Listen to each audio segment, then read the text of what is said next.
반갑습니다. 앞서서 우리 감독님 말씀 주신 바와 같이 오늘 욤 예루샬라임입니다. 예루살렘의 날입니다. 오늘 우리 나눌 주제도 역사의 전환점이 되어지는 예루살렘의 날이라는 주제로 오늘 이 샤밧의 나눔이 이어져 갔으면 좋겠습니다. 예루살렘이라는 이 날이 어떤 의미를 가지고 있고 또 하나님께서 이 날에 어떤 큰 전환을 우리에게 주셔서 그의 길이 어떻게 예비되어질 수 있는지를 깊이 알게 되어지는 시간 되시기를 축복하고요. 그 무엇보다도 성경의 그 어떤 모든 배경의 그 무엇보다도 가장 우리가 깊게 알아야 될 지혜와 지식이 그리스도에 대한 지혜와 지식입니다.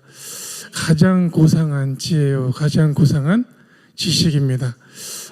그분에 관하여, 우리 예수 그리스도에 관하여 예루살렘 데이와 어떤 관련이 있는지도 또한 이 시간에 보기를 원합니다. 예루살렘의 날이고 이스라엘의 날 같지만 주인공은 예수 그리스도가 되시는 거예요.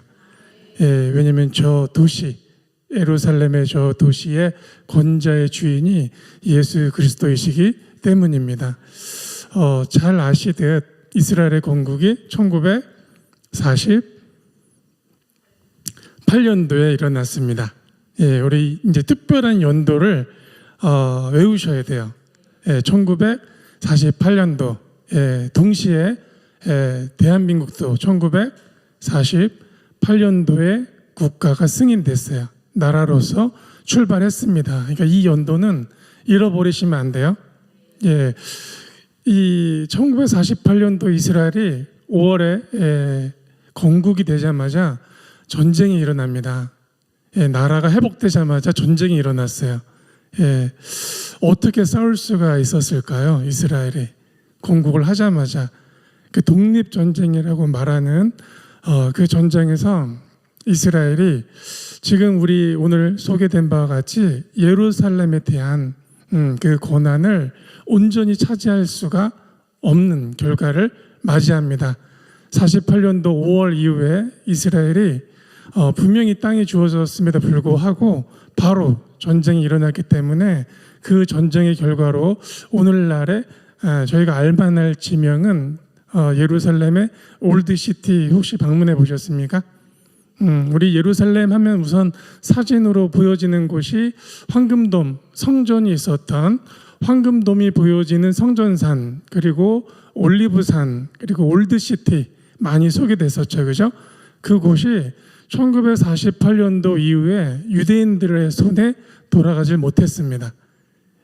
그 관할을 누가 관리하게 되냐면 어떤 나라로 그 권리가 넘어가게 되냐면 요르단입니다. 그래서 나라는 독립했지만 1948년도에 성전산이 있는 올드시티, 또 올리브산, 또 남북으로 이스라엘의 모든 권한, 또 우리가 지금은 이제 호칭이 바뀌어졌죠, 그죠? 유대 사마리아로 바뀌어졌어요. 그것을 우리가 웨스트 뱅크라는 이 명칭 들어보셨습니까?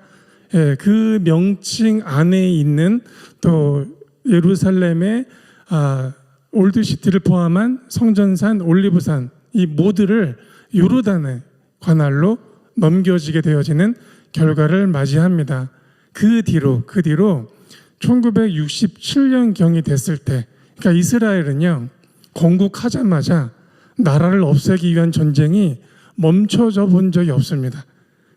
지금도 전쟁을 하고 있지만 이스라엘의 건국 이래로 나라가 없어지기를 바라는 정말 반유대주의를 포함한 모든 역사가 이스라엘 향한 이 부분들이 지금까지도 없어져 본 적이 없어요. 국가가 다시 한번 하나님의 은혜로 회복되고 나서 존속하기 위해서, 지켜지기 위해서 끊임없이 전쟁했어야 됐고요. 어느 한 나라 속 시온이 도와주던 나라가 당시에 없었습니다. 그런 배경에서 싸우려면 정보를 알았어야 되잖아요, 그죠? 그러니까 그 정보 단체, 이스라엘 정보기관, 모사드라는 기관이 정말 정밀하게 정보를 수집하지 않을 수가 없는 거예요. 나라의 존속을 위해서. 그죠? 이스라엘 2000년의 역사 아시잖아요. 1세기 이후에 AD 73년 이후, 그러니까 70년에 로마에 의해서 성전이 무너지고 73년에 마사다의 마지막 항쟁을 통해서 드디어 이스라엘이 2000여 년 동안에 온 땅에 흩어집니다. 흩어져서 살아내는 과정 속에서도 쉽지가 않았죠. 터를 잡고 살만하면 추방되든지 이웃에 의해서 살인을 당하기도 했고요. 상점이 문을 닫기도 했고요. 살만하면 옮겨야 되는 태어난 아이들도 왜 이런 상황을 겪는지조차 모르는 거예요. 단 하나의 이유예요. 유대인이니까. 갑자기 잘 살고 있었던 이웃이 어느 날은 칼을 들고 오는 거예요. 지금이 아니더라도. 왜냐하면 그 국가에서 유대인을 죽이면 유대인들이 소유한 토지와 그들의 재산을 가져도 좋다라는 것을 발표해버려요. 함께 지내고 있었던 이웃이 칼을 들고 나타나는 거예요. 그럼 또 이동해야 돼요. 2000년을 이루고 살다가요. 큰 전쟁이 일어났을 때 여러분 잘 아시는 홀로코스트 사건이 일어난 겁니다. 사단이 얼마나 미웠으면, 그죠? 사람들을 600만을 그렇게 태워서 죽일 수가 있을까요? 그죠? 2000년을 그러고 살았어요. 태어난 아이들은 왜 그런지들도 몰라요. 유럽에서는 이런 역사도 있었대요. 유대인인 걸 알면 죽을 수 있고 핍박받을 수 있으니 샤밧은 지켜야겠고 아무 말도 하지 않고 샤밧을 지켰대요. 어떻게 지켰냐면 이런 캐비넷에 초를 넣어놓고 금요일만 되면 초를 켜서 오늘과 같이 샤밧을 지내는 거예요. 근데 아이들에게 설명을 안 해주는 거예요. 나중에 커서 알고 보니 우리 가정이 유대인 가정이었구나 라는 걸 알 만큼, 왜냐하면 나가서 불이익을 당할까 봐. 그런 역사였습니다. 그런 역사에서 48년도에 드디어 하나님의 권능의 때가 다가온 거예요. 하나님의 권능의 때가 다가왔기 때문에 유엔 승인에 의하여 1948년 5월에 나라가 회복됐습니다. 그런데 역사는 또 세계는 원치 않으니 또 전쟁이 일어나고 예루살렘의 소유권마저도 가질 수 없는 상황이 되었던 거예요. 그러니 계속해서 끊임없이 누군가가 우리를 안티하고 누군가가 우리를 협박하고 죽이는 역사가 2000년 이상 지속되고 있다고 한번 상상을 해보세요. 그들이 겪는 그 압박감에 대해서 한번 상상을 해보세요. 그런 환경에서 겨우겨우 수습이 돼서 살아가는 그 동안도 나라의 존속을 위해서 끊임없이 버티고 지켰겠죠. 그런 중에 이스라엘의 젖줄이 되어지는 갈릴리, 그 갈릴리 호를 통하여 이스라엘이 수로를 내서 이 사막과 도시에까지 물길을 내기 시작했죠. 그 잘 아시겠지만 갈릴리의 이 수온의 근원지는 헐몬산입니다.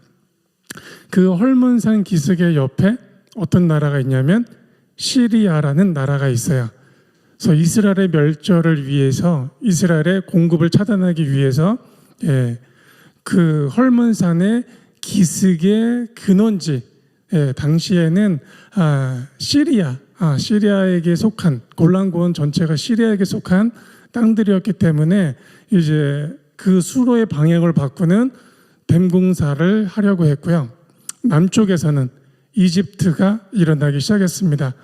똑같습니다. 이집트가 일어나서 전쟁하려는 단 하나의 이유도 이스라엘의 멸절이에요.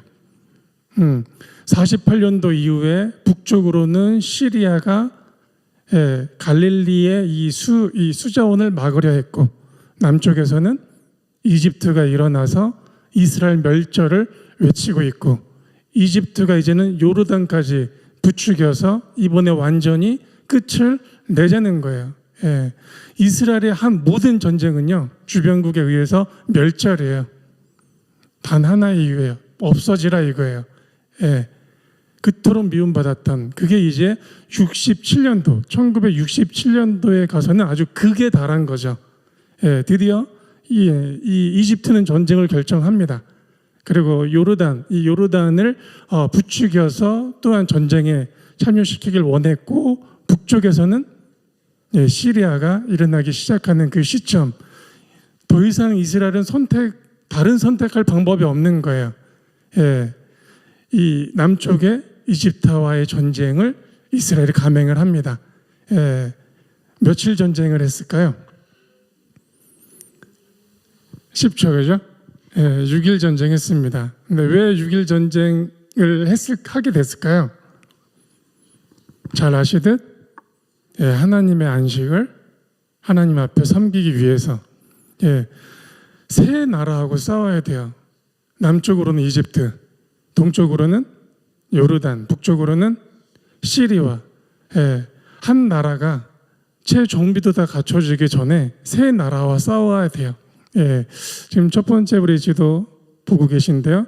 자, 북쪽으로는 초록색 점이 보이시죠, 그죠? 거기가 시리아입니다. 초록색 저 점은 골란고원이에요. 골란고원. 그 앞에 작은 하늘빛이 갈릴리 바다입니다. 바로 아래 요르단이 보이시죠? 그 바로 아래 사우디가 있고요. 대각선 방향으로 이집트입니다. 자, 가장 큰 지금 전쟁 중에 한 곳인 가자 지구가 보이세요? 부엘세바 좌측에 가자 지구가 보이시죠? 자, 지금 보여지고 있는 전쟁은 시리아, 그 다음에 요르단, 사우디아와의 전쟁에 의해서 저 초록색으로 칠해져 있는 저 면적의 땅들을 이스라엘이 차지하게 됩니다. 전쟁을 승리하게 되면서 시리아, 그러니까 그 남쪽으로는 이집트의 경계의 제일 큰 땅인 시나이 반도, 그 다음에 저 웨스트 뱅크를 포함한 동예루살렘, 그리고 북쪽으로는 갈릴리호를 보호할 수 있는 헐목 기슬의 골란 구원이 되시는 거예요. 이 전쟁의 승리로 인해서 저 지형을 이스라엘이 회복하게 됩니다. 그와 동시에 시나이 반도는 다시 이집트에게 반환되게 되고, 그 반환되게 되어졌을 때 남겨진 소유하게 된 땅이 가자 지구예요. 그러니까 저 전쟁을 통해서 가자 지구를 회복했다는 것이 굉장히 크죠. 왜 그러냐? 가자 지구는 유다 지파의 땅이에요. 유다 지파의 땅 가자 지구, 북쪽으로는 골란 고원, 동쪽으로는 요르단 경계의 웨스트 뱅크로 표현하고 있지만 오늘날에 우리는 유대 사마리아 지역, 그리고 이 예루살렘. 자, 우리 다음 사진 하나 보여주실까요? 자, 보이십니까? 지형도예요. 당시 전쟁에 있었던 지형도예요. 어디냐면은 예루살렘의 중앙이에요. 저 하얀색 라인이 보이시죠? 저 하얀색, 그렇죠? 가운데 하얀색 라인을 중심으로 동예루살렘, 서예루살렘으로 나누어지는 거예요. 자, 동예루살렘 우측 보시면 산지가 보이시죠? 지형 중에. 그 산이 올리브산입니다. 그 앞에 점으로 보여지고 있는 저곳이 황금돔. 황금돔 앞에 당연히 통곡의 벽이 있고 그 앞이 올드시티예요. 전부 이 부분을 동예루살렘이라고 하는 거예요. 어디 소유였다? 요르단이에요. 그러니까 유대인이 밟을 수 없게 만들어 놨어요. 자, 반대로 좌측은 서예루살렘이 되는 거겠죠. 자, 67년도에 예루살렘 저 중심을 통해서 이제 남쪽의 이집트와의 승리, 또 북쪽으로는 시리아와의 승리, 그리고 가장 중심에 이어지는 저 예루살렘, 남쪽으로는 예루살렘 남쪽이 베들레헴이고요, 북쪽이 베델이에요. 그래서 북쪽과 남쪽의 경계를 좁혀 들어오면서 드디어 이스라엘이 올리브산을 탈환하게 됩니다. 자, 다음 사진 보여주실까요? 올리브산을 탈환한 유대 군사들의 모습이요, 군인들의 모습이요. 그래서 어디를 바라보고 있는 거예요? 황금돔을 바라보고 있는 거예요. 67년도에 저 올드시티가 유대인의 관할에 들어가지를 못했어요. 48년도 이후에. 자, 다음 사진 보여주실까요? 그러고 나서 이제 공격 명령이 떨어졌습니다. 올드시티를 차지하라, 예루살렘을 차지하라 명령과 함께 지금 이 게이트를 통해서 유대 군인들이 쏟아져 들어가고 있는 장면입니다. 저기 앞에 보이는 저 게이트 이름이 라이온 게이트예요. 유다 지파의 사자 라이온 게이트 옆에 게이트가 그 유명한 동문으로 말하고 있는 골든 게이트입니다. 골든 게이트 옆에 유다 지파를 상징하는 라이온 게이트를 통해서 유대인 군대들이 지금 들어가고 있는 장면이에요. 다음 사진 보여주실까요? 자, 당대 군인 이 랍비가 이 통곡벽 앞에 서서 감격적인 소파를 불고 있는 장면이고요. 스크롤을 들고 있죠. 말씀과 하나님 다시 예루살렘을 되돌려주신 은혜의 나팔을 불고 있고 이 군인들이 감격해서 함께 올리며 기도하고 있는 장면입니다. 다음 사진 보여주실까요? 지금은 좁죠. 폭이. 저 당시에는 앞에 그 지역 동네가 있었기 때문에 지금은 다 확장된 상황인데 지금 군인들이 라피를 중심으로 둘러싸여져서 여러 사진들인데 대표적인 사진이에요. 그래서 저곳에서 가장 맨 먼저 무엇을 했을까? 환호하고 기뻐하며 무엇을 했을까라고 봤더니 기도했대요. 기도. 하나님 앞에 젖대 소파를 불면서 스크롤을 펴고 기도문을 들어서 아버지 우리가 돌아왔습니다라고 외쳤대요. 다음 사진 보여주실까요? 다음 달이래요. 그러니까 7월이 되는 거죠. 이제 방문하는 모든 유대인들이 기뻐 뛰며 그 종려나무 가지가 흔들려지는 장면이 보이십니까? 기뻐 뛰며 다시 예루살렘을 유대인들에게 허락하신 그 기쁨을 올려드리고 있는 장면이에요. 이 날을 욤 예루살렘이라고 하는 거예요. 서 예루살렘과 동 예루살렘을 하나의 예루살렘으로 회복한 날, 다시 유대인들에게 그 권한이 돌아온 날, 장장 2000년 만에 나라의 멸절 앞에서 돌이켜졌습니다. 이것은 어느 말씀을 성취하는 말씀이냐면 누가복음 21장의 말씀을 성취해 주고 있는 상황이에요. 누가복음 21장 24절 보실까요? 함께 있습니다. 그들이 칼날에 죽임을 당하며 모든 이방에 사로잡혀 가겠고 예루살렘은 이방인의 때가 차기까지 이방인들에게 밟히리라. 아멘. 자, 성전이 무너진 뒤로 이스라엘은 디아스포라 됩니다. 모든 이방에 사로잡혀 간다. 언제까지 이런 상황이 놓여지겠는가? 언제까지 흩어져 민족이 어려움을 겪게 되겠는가? 예루살렘의 이방인의 때가 차기까지입니다. 예루살렘에 대한 권한이 이방인들에게 돌아간다는 뜻이에요. 저 AD 73년 이후에 드디어 어떤 일이 풀어지냐면 이제 시대별로 예루살렘을 관할하게 되어지는 이방인의 때가 풀어집니다. 자, 우리 비잔틴 시대라고 들어보셨어요? 동로마를 대표하는 동로마를 그 중심으로 비잔틴 시대가 열리고요. 그 다음이 예루살렘에 대한 이 관할로서 이슬람이 차지하게 됩니다. 그 다음에 오늘 우리 앞서서 많이 댓글로 보내주셨던 십자군 시대가 오는 거예요. 그 다음이 맘루크라고 들어보셨습니까? 맘루크라는 시대예요. 그 다음이 오스만 터키라고 들어보셨어요? 오스만 투르크, 오스만 터키의 시대예요. 그 다음이 가장 근실내의 영국령이었어요. 그리고 그 다음이 지금 오늘 계시한 바와 같이 요르단이 예루살렘의 성전을 67년도까지 관할하고 있었습니다. 그리고 이날 1967년 6월 7일로 기억하는데요. 드디어 예루살렘이 이방인의 때를 끝내고 유대인들에게 돌아가게 됐어요. 누가복음 21장을 성취하고 있는 장면이에요. 예. 자, 예루살렘이 이방인의 때가 끝나고 다시 유대인에게로 돌아가는 이것이 역사의 대전환이 되겠죠. 그죠? 어마어마한 역사의 대전환이에요. 2000년 만에 다시 유대인들에게 그 도시를 허락하셨다라는 그 사건은 어떤 사건이냐면 주님이 오실 때가 가까이 왔다는 뜻이에요. 이 사건이.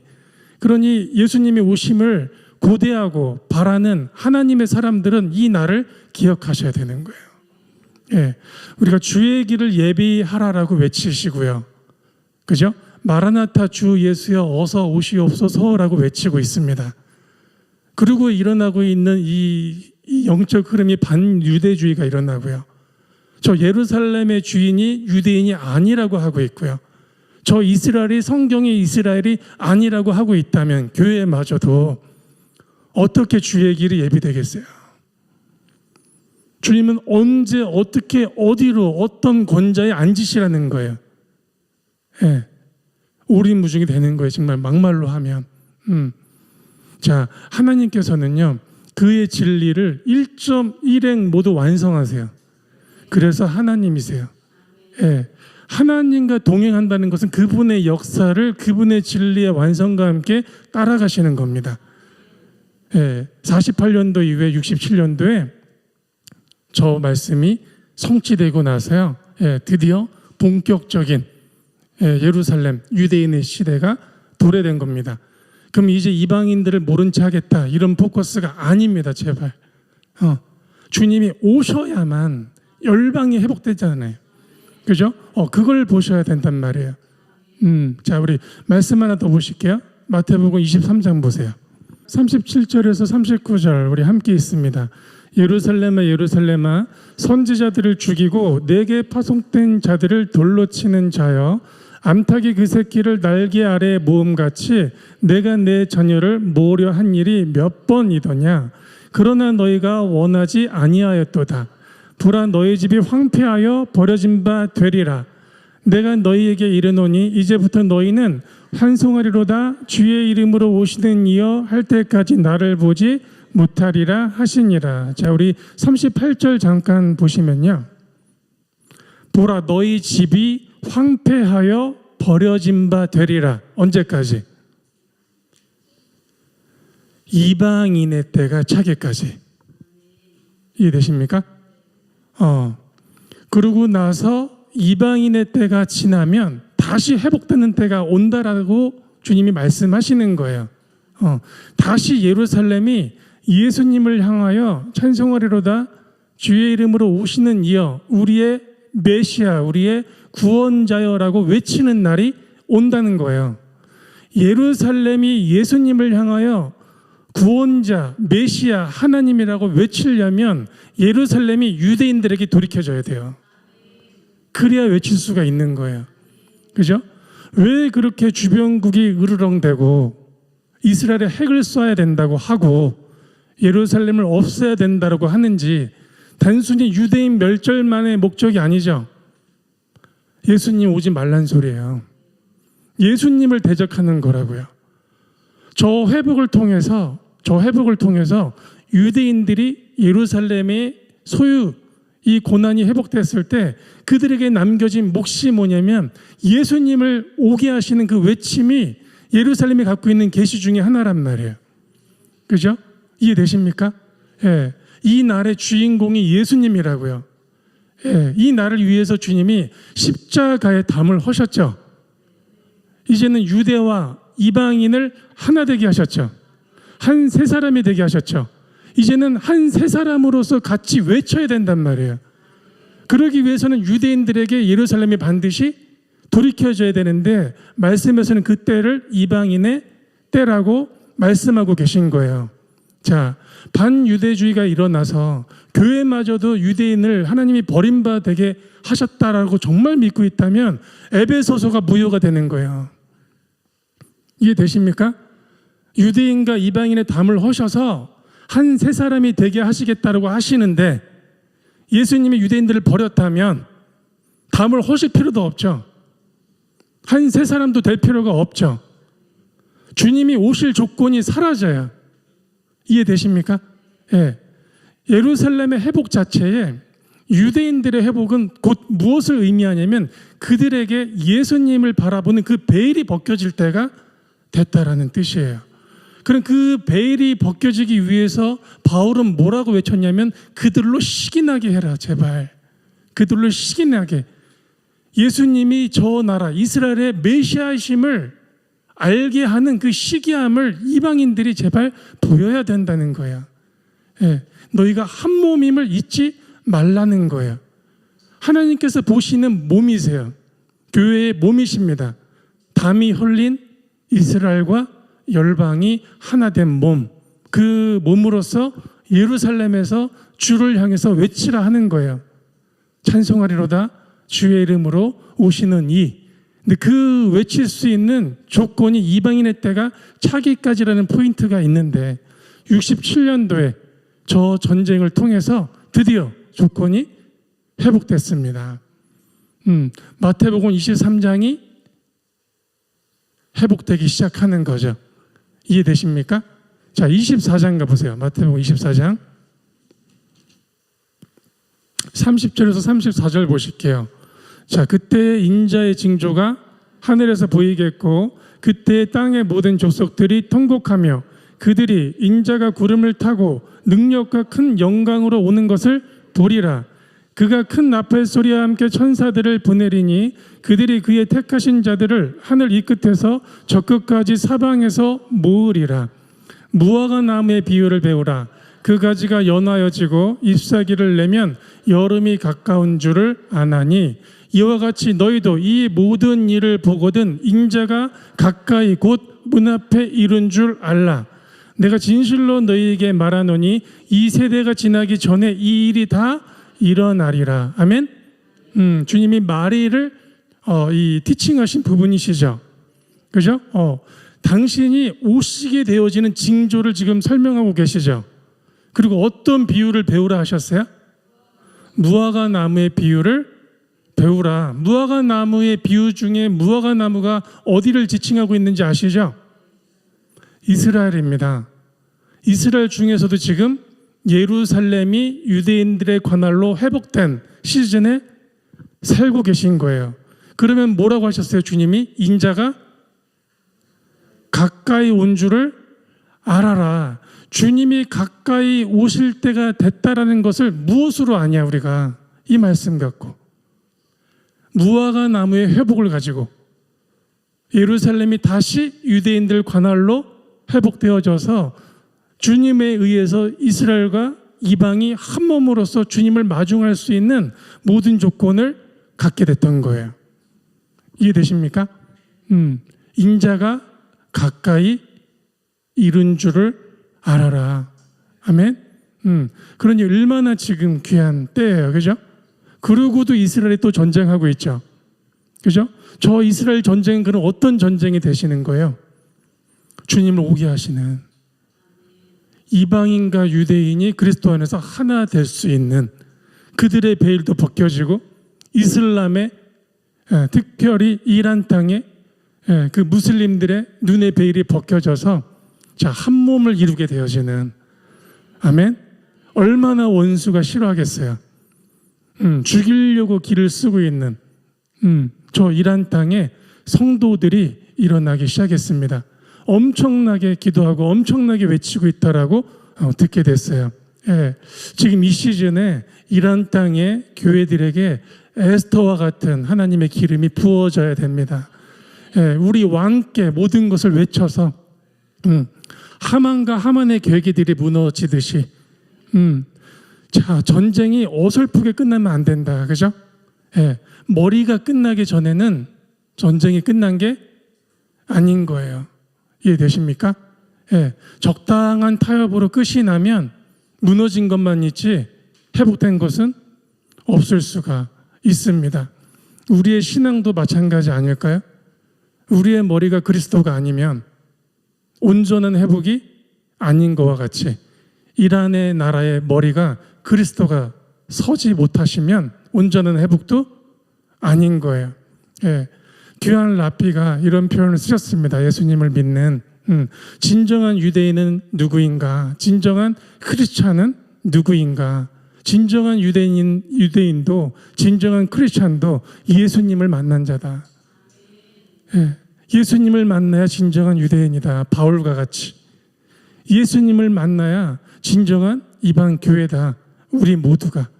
자, 그런데 주님은 한 몸이 되게 하셔서 이제 오실 길을 예비할 수 있는 기회를 우리에게 주셨습니다. 인자가 가까이 이룬 줄을 알고 계십니까? 무엇을 통해서? 적어도 67년도 이후로는 우리가 경각심을 갖게 되시는 거예요. 반유대주의 안에 대체 신학으로는 준비될 수가 없습니다. 이 모든 말씀을 거부하고 있기 때문에. 자, 예수님을 믿는다는 거, 그분의 십자가를 통해서 우리의 영원한 구원을 믿으시죠. 그 구원을 하고 계신 그분이 누구신지를 아셔야 돼요. 그죠? 자, 우리 누가복음 1장 가보세요. 31절에서 33절 우리 함께 했습니다. 시작. 보라, 내가 잉태하여 아들을 낳으리니 그 이름을 예수라 하라. 그가 큰 자가 되고 지극히 높으신 이의 아들이라 일컬어질 것이요 주 하나님께서 그 조상 다윗의 왕위를 그에게 주시리니 영원히 야곱의 집을 왕으로 다스리실 것이며 그 나라가 무궁하리라. 아멘. 이전에는 우리가 이스라엘과 그다음에 이 시온의 회복에 대한 말씀을 이해하지 못했을 때는 우리에게 중요한 포커스가 이 중에 어느 것이었냐면 그 이름을 예수라 하라, 그 이름을 구원이라 하라 만 중요했어요. 그 뒤에 나오는 말씀은 별개예요. 이분이 어디의 왕, 어디를 다스리든 별 관심을 두질 않았어요. 내가 구원의 이름으로 구원될 수 있느냐 없느냐만 보여지는 거예요. 우리를 구원하고 우리 죄를 사하시는 분이 무엇을 성취하셔야 되는지를 아는 자가 그분의 몸이요 그분의 신부 아닐까요? 예. 신랑이 이루실 일을 아는 자가 신부가 아닐까요? 예. 근데 지금 뭐라고 나와 있어요? 그가 어떻게 하신대요? 어떤 권자를 차지하시겠대요? 다윗의 권자. 다윗의 권자는 어디 있는 거예요? 예루살렘에 있는 거예요. 다윗의 권자는. 거기를 어떻게 하시겠대요? 왕으로 서시겠대요. 그 다음에 뭐라고 그랬어요? 자, 야곱의 집이라고 표현하셨어요. 그죠? 어떻게 다스리신대요? 왕으로 영원히 다스리신대요. 왕으로 영원히 다스리시려면 영원케 하셔야 돼요. 우리의 생명을 영원하게 하셔야 돼요. 그래서 왕으로서 십자가를 지셔야 되는 겁니다. 당신의 백성과 당신의 성도, 이 성도들의 생명의 영원함을 위하여 죄를 사하셔야 되는 거예요. 자, 다윗의 권자를 회복하시고 그 다음에 영원히 야곱의 집을 다스리실 왕이신데 지금 뭘 믿고 있는 거냐면 그 권자도 그 야곱의 집도 버렸다는 거예요. 마리아가 받은 잉태 때 마리아가 받은 계시마저도 지금 지우고 있는 거예요. 어떻게 우리가 예수님을 올바로 알고 믿게 됐을 수가 있었을까요? 예. 그런데 이 모든 교리가 왜 받아들여지냐? 자기의 구원에 상관이 없다라는 생각을 하는 거예요. 나의 안녕과 우리 집안의 이 안녕은 저주만 끊어지면 된다는 거예요. 거기에만 포커스를 두는 거죠.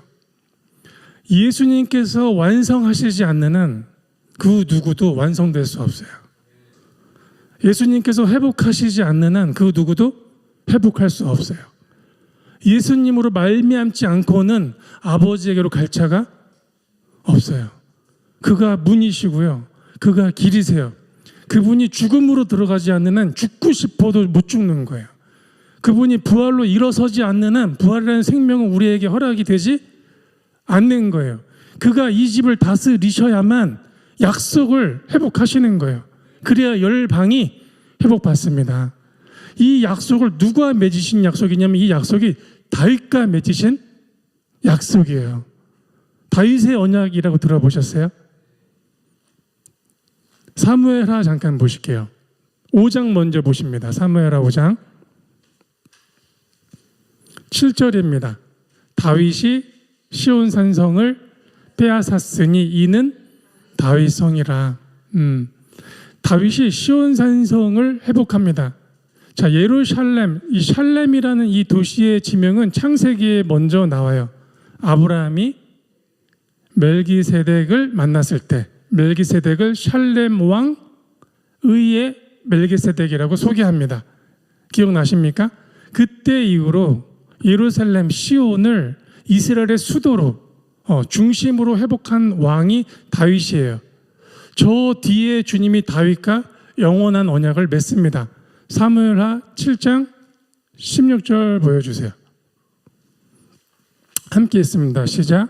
내 집과 내 나라가 내 앞에서 영원히 보존되고 내 왕위가 영원히 경고하리라 하셨다 하라. 아멘.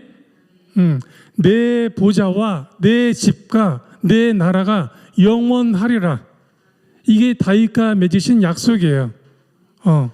이 약속을 다윗이 맺었고 나서 다윗이 예배하고 기도하고 노래하게 됩니다. 그죠? 그러고 나서 마리아가 이 소식을 듣게 된 거예요. 너에게 다윗의 권좌를 회복하시리가 야곱의 집을 영원히 다스리실 그가 잉태 씨로 오신다라는 거예요. 다윗의 언약을 말씀하시는 거예요. 시편 89편에서는 이런 표현이 나와요. 하나님이 다윗에게 거짓말하지 않는다라는 거예요. 거짓말하지 않는다. 이거 지키셔야 됩니다. 만약에 이스라엘 버렸다면 다윗한테 거짓말하신 거예요. 거짓 대언자가 된단 말이에요. 예수님이. 자, 우리 요한복음 18장 가보세요. 자, 37절 보실게요. 함께 있습니다. 시작. 빌라도가 이르되 그러면 내가 왕이 아니냐?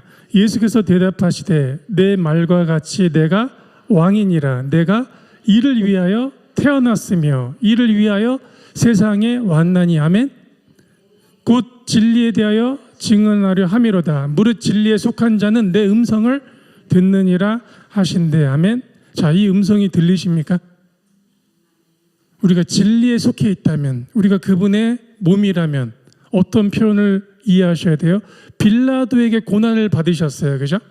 빌라도의 신문을 받으셨어요. 근데 직접적으로 물었죠. 네가 그렇다면 왕이냐? 그죠? 예수님 뭐라고 답하셨어요? 왕이라고. 그죠? 무엇 때문에 성육신 하셨다요? 왕이 되기 위하여. 다윗의 약속을 성취하기 위하여. 이 약속의 성취가 열방에 실현되기 위하여예요.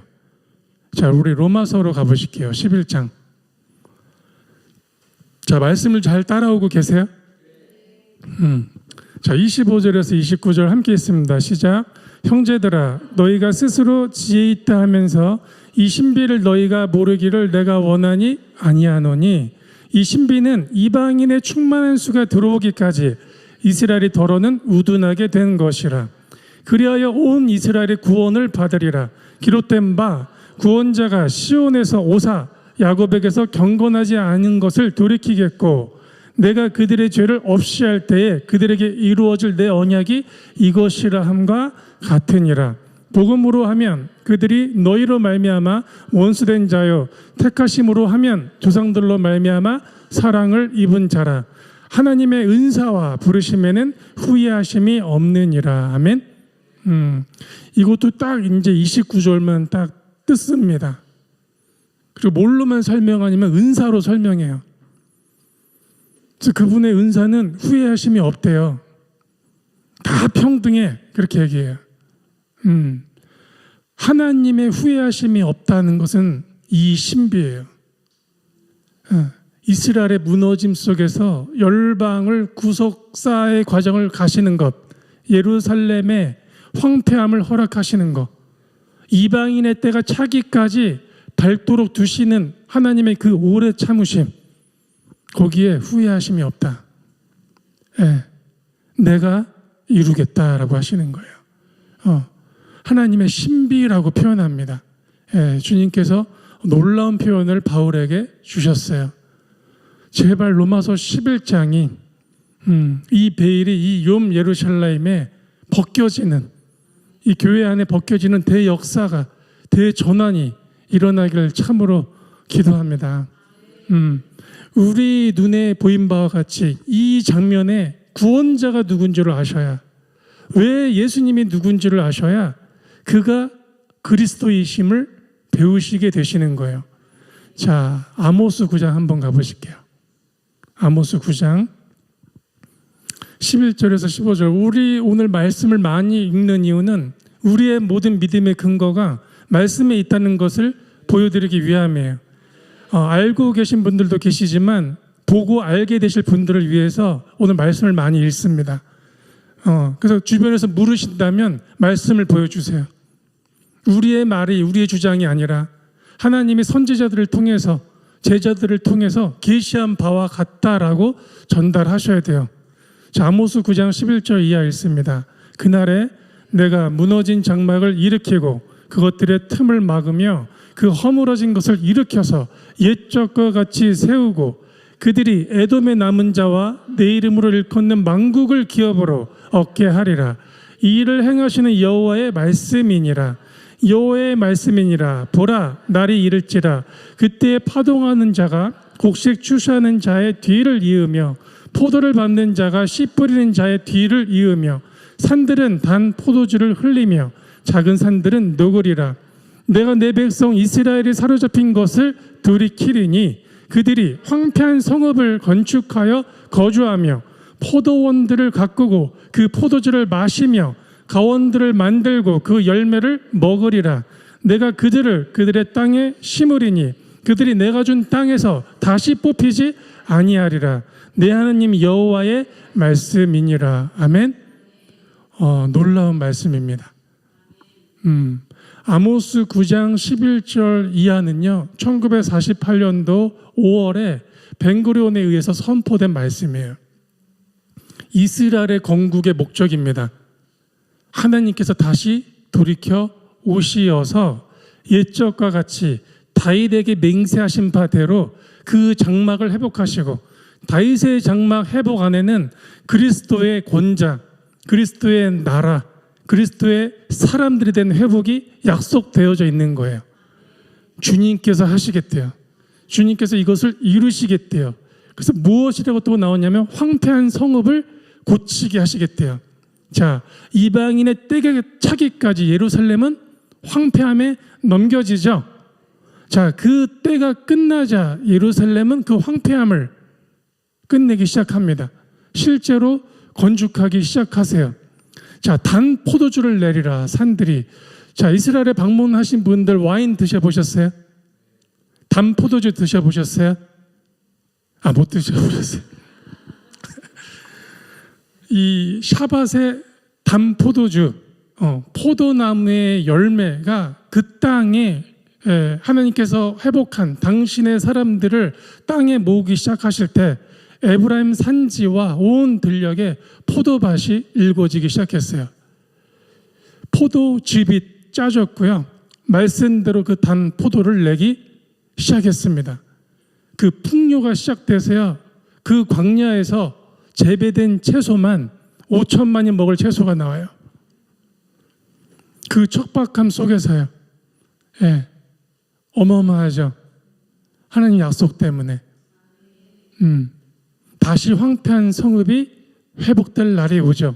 이 황폐함의 끝은 무엇이냐? 완전한 회복은 무엇이냐? 그리스도가 오시는 거예요.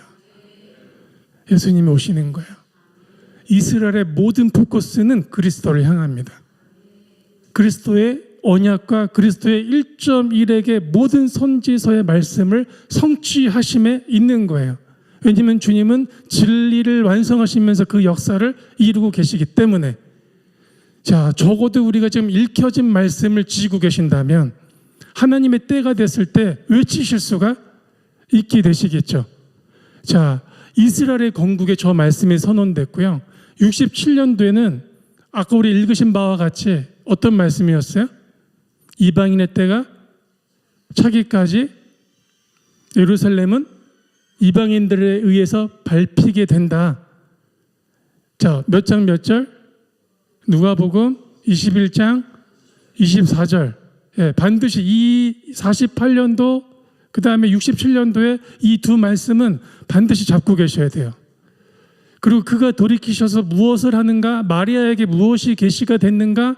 다윗에게 약속하신 대로 그 권자와 그 나라와 그 민족과 열방을 회복하시는 그 약속, 영원히 왕이 되기 위하여. 그 단어가 메시아예요. 그 단어가 그리스도예요. 우리는 이 이름으로 기도하시는 거예요. 그 얘기는 이 모든 걸 믿고 있다라는 뜻이에요. 단순히 내가 영원히 살 줄로 믿습니다를 넘어서서 그가 이루실 모든 것을 우리가 믿습니다라는 거예요. 반유대주의란 이스라엘을 없애겠다라고 하는 그 모든 것들은 이 말씀을 저항하는 거예요. 대적하는 거예요. 흠을 잡아내서 욕하는 이 풍조에 따라가고 있다면 여전히 그것이 교회라 할지라도 이방인의 때의 밟힘같이 밟혀지고 있는 거예요. 풍조에 의해서, 세상 풍조에 의해서. 진리를 따라가는 자들은 우리 안에 그리스도께서 모든 것들을 부셔내시고 왕으로 오신 자들이시라면 어떤 풍조도 우리 안에 자리 잡을 수가 없는 겁니다. 주님이 오셔서 우리 스가랴서 14장대로 주님이 예루살렘에 오셔서 모든 전쟁을 완결하시죠. 이스라엘을 대적하는, 하나님을 대적하는, 그 모든 진리를 대적하는 그 모든 대적에 대해서 어마어마한 판결을 내리시는 장면이 스가랴서 14장에 나오십니다. 스가랴서 14장에 이런 표현이 나오죠. 그분의 두 발이 올리브산에 설 것이다. 아까 우리 저 그림의 사진과 같이 병사들이 올리브산에 서서 예루살렘을 바라본 바와 같이 그가 서신다는 거예요. 당신의 권자를 회복하기 위해서. 마치 욤 예루살렘 이 날은 주님이 다시 오셔서 권자를 회복하시는 장면과 같이 보여지지 않으세요? 이 날에 우리는 주님의 다시 오심을 고대하시고 기다리실 수가 있으셔야 됩니다. 그러기 위해서는 그렇대더라도 안 되시고요. 진리를 말씀해 주셔야 돼요. 예, 만군의 여호와의 열심이 어디 있는지를 우리 안에 새기셔야 됩니다. 왜냐하면 내 삶은 이제 이 방향으로 걸으시는 거예요. 누군가 기업을 하신다면 이 진리를 품으세요. 주님이 어떻게 하시나 한번 보세요. 이 진리의 완성을 따라가겠습니다 하는 그 기업을 하나님이 어떻게 하시나 보세요. 왜 유대인 기업이 그렇게 어마어마해질까요? 홀로코스트 이후에 어떻게 그들이 기업을 일으켰을까요? 진짜 쉽게 말하면 팬티바람에 그냥 쫓겨난 거예요. 불모지예요. 다 미워해요. 어떻게 부가 시작될 수가 있었을까요? 무엇 때문에 그들에게 부를 허락하셨을까요? 이 일을 위해서. 주님의 다시 오심을 준비하게 하기 위하여. 모 도너츠 회사가 있습니다. 도너츠 좋아하십니까? 이상하게 이 겨울 시즌 요한복음 10장에 나오는 수전절의 계절, 한우카의 계절이 되면 그 도너츠 회사의 이 회사가 꼭 1+1을 하는 거예요. 그리고 이상하게 표지에 초가 있더라 이 말이에요. 왜 이들은 이런 행사를 했을까? 예. 이 회사가 원래 독일계 회사였대요. 근데 그 홀로코스트 시즌 당시에 그 회사의 아들이 끌려 들어온 유대인 여인을 만나게 됩니다. 가문에서는 인정을 못 받아요. 그 기업은 히틀러를 돕던 기업이에요. 그렇지만 이 아들은 유대인 여성을 너무 사랑해서 아이도 갖게 됩니다. 나중에 이 아이들이 그 기업의 중역으로 세워지게 돼요. 전쟁이 끝나고 독일이 이스라엘에게 사죄했죠. 이스라엘은 용서는 하나 잊지는 않겠다라고 답변을 했습니다. 그 뒤로 히틀러를 돕던 이 기업이 한우카의 빛을 밝히는 기업으로 바뀌어졌어요. 이것이 전환이에요. 변화하는 거예요. 예루살렘의 권자가 변화하는 거예요. 내 안의 권자가 변화되셔야죠. 우리 가정의 권자가 변화되셔야죠. 이 나라의 권자가 변화되셔야죠. 그것을 기도하고 축복하는 나라를 주님은 보호하지 않으실까요? 주변에 미사일들이 많습니다. 대한민국 주변에 미사일들이 많은데 하나님 어떻게 해서든 지켜주세요. 이런 기도가 맞을까요? 아니면 이 나라가 이스라엘과 하나 되어져서 주님의 오실 길을 준비하는 나라로 서게 해주세요가 맞을까요? 왜 다니엘은 사자굴에 끌려 들어가는데 왜 사자가 다니엘을 건들 수가 없을까요? 다니엘 안에 하나님의 기도가 있어요. 다니엘 안에 주께서 방패되어 주시는 거예요. 대한민국 안에 하나님에 대한 기도가 품어져야 이 나라가 보호받습니다. 거기에 기업의 블레싱이 있는 거예요. 그 이유 때문에 그 안에 진리가 기초가 되셔야 된단 말이에요. 예, 정말 오늘 감독님 말씀하신 대로 저는 반유대주의는 유럽 얘기인 줄 알았어요. 공산권이나 유럽, 미국 일부인 줄 알았어요. 그래서 그런 땅을 밟게 되면 꼭 개토를 찾아가서 기도를 올리곤 했는데 대한민국이 그렇게 높은 수치의 결과가 있을 줄은 정말 상상을 할 수가 없었고, 더욱이 교회가 그것이 더 많아졌다는 게 더 놀라웠습니다. 이 로마서의 이 9시 11장의 하나님의 놀라운 구속사의 이 계획은 이 바울의 입술을 통해서 정말 하나님의 약속 속에 반드시 성취될 것인데, 이 나라가 그 성취 앞에서 다른 길을 선택하고 있는, 특별히 교회마저도 다른 길로 나가고 있는 그 모습이 너무 안타깝지만, 정말 우리 깨어난 기도로서 다른 베일이 벗겨져서 진리를 보고 다시 아버지에게로, 도대체 하나님에게 돌이키는 건 뭘까? 이 진리에 돌이키는 거예요. 하나님의 시간에 돌이키는 거, 하나님의 역사에 돌이키는 거, 이 진리에 돌이키는 겁니다. 그렇게 지금 이 수치가 높고 교회마저도 다른 성명을 내고 있는 이때에 반대로 이스라엘은 대한민국을 향해서 손을 뻗었습니다. 자, 우리 사진 한 장 보여주실까요? 보이십니까?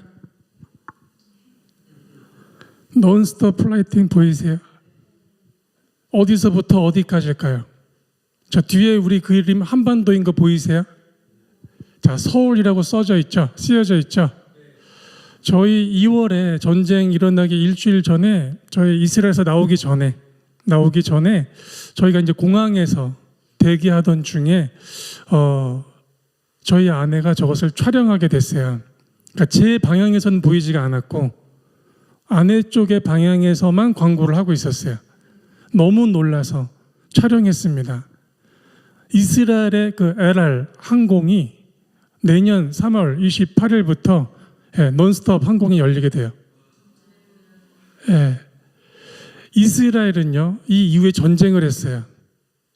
근데 그 전에 갖고 있는 계획이 무엇이었냐? 대한민국과 하늘을 열겠다는 거예요. 이 나라는 여전히 다른 성명을 내고 있고, 교회마저도 이 말씀이 아니라고 하고 있는 이 시점에서도 이스라엘이 손을 뻗었습니다.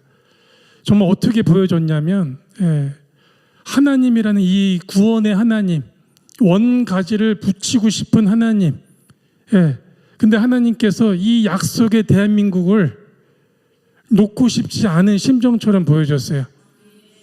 이 소식 많이 들으셨을 거예요.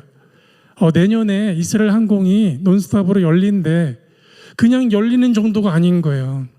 항공이 열린다는 거는요, 하늘길이 열린다는 거는요, 나라들이 하늘들을 다 열어야 되는 거예요. 다윗의 언약을 성취하실 하나님, 그죠? 이제 예루살렘의 모든 조건이 회복되기 시작했어요. 이 전쟁 중에도 그 포커스를 갖고 있단 말이에요. 이스라엘이 이제 유대인들이 이 땅을 밟을 거예요. 이전과 다른 숫자가, 그죠? 우리 마중해야 됩니다. 교회들이 한 몸으로서 그리스도를 준비함에 특별한 계획으로 들어가줘야 돼요. 어마어마한 국률이에요. 어마어마한 하나님의 배려예요. 어느 나라에게 이 손길이 뻗쳐지냐 이 말이에요. 지금 이미 전쟁의 완료 뒤에 이스라엘은 하나님의 이 권세 앞에 다른 질서를 계획을 이미 갖고 있었단 말이에요. 이 하늘길이 열림은 마치 로마서로 하자면 그 뿌리에 하나님의 언약에 이 나라를 놓지 않고 있다라고 보여줬어요. 내년에 이스라엘 방문 계획이 있으신 분들은 에라를 타시고 다이렉트로 예루살렘에 오르셔서 찬송하리로다. 주의 이름으로 오시는 이여 다윗에게 거짓말 않으시는 하나님, 이스라엘과 열방을 한몸 되게 하시는 하나님, 온 땅 모든 민족을 구속 구원하시는 하나님, 그 외침을 올려드리는 교회 되기를 축복합니다. 자, 오늘 정리해 보겠습니다. 48년도 이후에 이스라엘에 하는 모든 전쟁, 67년도 이후로도요, 73년도에 용키푸르 전쟁이 또 터져요. 목적은 똑같아요. 이스라엘 멸절입니다. 73년도에서 50년 지나면 2023년도예요. 그게 가자지구에서 일어났던 전쟁이에요. 목적은 하나예요. 이스라엘 멸절이에요. 자, 유대인들은 예수님을 죽였으니까 라고 전제를 합니다. 교회들은.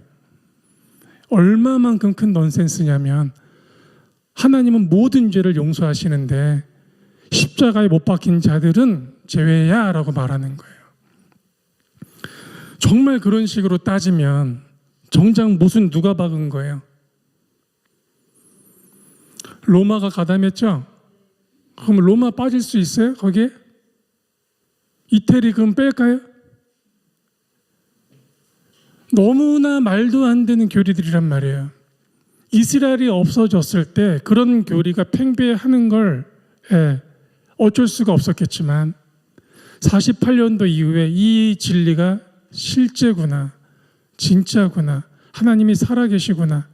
이집트의 시나이 반도에서는 초자연적인 전쟁의 간증들이 많단 말이에요. 이집트 병사가 철조망을 넘어서려 했을 때 넘지 못했던 이유, 철조망 뒤에 너무 많은 수백의 군사가 정렬되어 겨루고 있었기 때문에. 근데 이스라엘은 이미 군대를 뺀 상태란 말이에요. 싸워야 돼서. 그럼 이들은 뭘 본 거예요? 천군을 본 거예요. 그래서 남아있던 병사가 그들을 포로로 데리고 왔대요. 한 명이 수백 수천을 데리고 왔대요. 포로로. 왜? 네 뒤에 너무 많은 군대를 봤다 이거예요. 엘리사와 때와 같지 않으십니까? 저 전쟁에 지금 하나님의 군대가 개입하고 있는 거 보이십니까? 실제 간증입니다. 그 뒤로 동서 예루살렘이 회복되어져서 드디어 이 날이 기념되고 있고요. 지금 이 읽으신 본문 대표적인 본문이거든요.